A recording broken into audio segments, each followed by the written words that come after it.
આ વાત છે એમેઝોનના જંગલોની, જેમાં એક વાંદરો ખૂબ જ તોફાની હતો.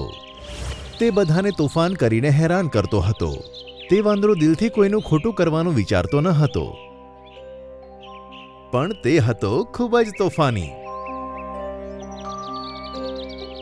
એક દિવસ એક કૂતરો જેનું નામ કાલુ હતું, તે એક મુશ્કેલીમાં ફસાઈ ગયો હતો. તેની સામે શિયાળ આવી ગયું હતું અને તે પોતાની જાતને બચાવી શકતું ન હતું. ત્યાં જ લાલુ બંદર તેનો અવાજ સાંભળીને તેની પાસે જાય છે. બચાવ, કોઈ મને મદદ કરો, આ શિયાળ મને મારીને ખાઈ જશે. બચાવ, કોઈ તો મદદ કરો.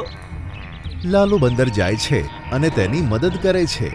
ચાલાક શિયાળને થપ્પડ મારીને ભગાવી દે છે. તું કેટલો દુર્બળ છે, પોતાની રક્ષા પણ નથી કરી શકતો. અરે ક્યાંક સંતાઈ જવું હતું ને તારે. પણ તે શિયાળ મને પકડીને ખાઈ જાત, તેથી હું ભાગી ન શક્યો. અને હું તો હજુ નાનો છું ને, મને બીક લાગે છે. સારું, તારું નામ શું છે? મારું નામ કાલુ છે. હું અહીંયા નજીકમાં જ જંગલમાં રહું છું. અહીંયા રમવા આવું છું. તારું નામ શું છે? મારું નામ લાલુ છે. અહીંયાનો સૌથી તોફાની બંદર. બધા મને ઓળખે છે. હું આ જ જંગલમાં રહું છું. એમ? ચાલ, હવે સાંજ પડી ગઈ છે. હવે હું મારા ઘરે જઉં છું. તને કાલે મળીશ. હા, મારી સાથે કોઈ રમવા વાળું નથી. શું તું મારી સાથે રમીશ? તું મારો મિત્ર બનીશ? હા બિલકુલ, હું તો આ સમયે ફ્રી જ રહું છું. હું તારી સાથે રમીશ. હું બનીશ તારો મિત્ર. પછીના દિવસે કાલુ કૂતરો ફરી આવે છે અને લાલુ બંદર તેની સાથે રમવા લાગે છે. તે બંને ખૂબ જ મજાથી રમે છે અને ઘણા સારા મિત્રો બની જાય છે. અને ઘણો સમય તેઓ એકબીજાની સાથે રહેવા લાગ્યા. પહેલા જ દિવસે તેઓ એકબીજાની સાથે ખૂબ જ હળીમળી જાય છે. પછી આખા જંગલમાં કાલુ કૂતરો અને લાલુ વાંદરાની મિત્રતાની વાતો થવા લાગે છે. બંને લાલુ અને કાલુના નામથી પ્રખ્યાત થઈ ગયા. જ્યાં કોઈ પણ મુશ્કેલી આવે, કાલુ અને લાલુ ત્યાં પહોંચી જાય અને તે લોકોની મદદ કરવા લાગતા.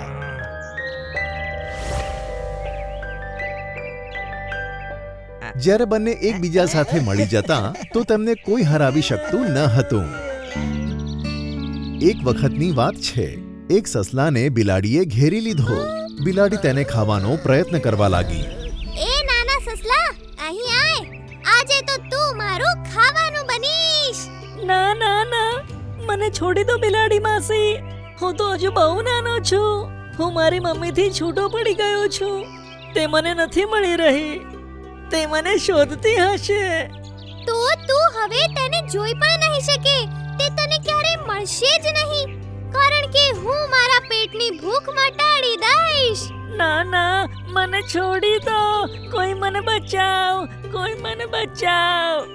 કોઈ તો મારી મદદ કરો. ત્યાં જ લાલુ અને કાલુ આવી જાય છે અને તે બિલાડીને થપ્પડ મારીને ભગાડી દે છે અને નાના સસલાનો જીવ બચાવી લે છે. બિલાડીને તેમની ઉપર ખૂબ જ ગુસ્સો આવે છે, કારણ કે તેનું અપમાન થયું હતું. તે વખતે તો તે ત્યાંથી જતી રહે છે, પણ તે મનમાં ને મનમાં વિચારતી હતી કે તે કાલુ અને લાલુને અલગ કરીને જ રહેશે. કાલુ અને લાલુને તો હું બતાવીશ. જો મેં આ બંનેની જોડી તોડીને ના બતાવી તો હું આ જંગલની સૌથી મૂર્ખ બિલાડી. અને તે ષડયંત્ર કરવાની તૈયારીમાં લાગી જાય છે. પછી એક દિવસ તે કાલુ અને લાલુ પાસે જઈને વાત કરે છે. કાલુ, લાલુ, હું પેલા દિવસ માટે માફી માંગવા આવી છું. મને માફ કરી દો. હું જરાક ભટકી ગઈ હતી. હા હા ઠીક છે, અમે તો તે વાતને ભૂલી જ ગયા. અમારી પાસે સમય નથી કે અમે એક જ વાતને લઈને બેસી રહીએ. હું તમારી સાથે મિત્રતા કરવા માંગુ છું. શું તમે મારા મિત્ર બનશો? હા હા, જો તું સારી રહીશ તો અમને તને મિત્ર બનાવવામાં કોઈ વાંધો નથી. હા, હું એકદમ સીધી રહીશ. હું કોઈને હેરાન નહીં કરું. પછી ચાલાક બિલાડી તેમની સાથે મિત્રતા કરી લે છે અને તેમની ઘણી સારી મિત્ર પણ બની જાય છે. ચાલાક બિલાડી થોડા મહિનાઓ સુધી સારા બનવાનો ઢોંગ કરે છે. પછી તે ધીરે ધીરે કાલુ અને લાલુમાં ઝઘડો કરાવવાનો પ્રયત્ન કરે છે.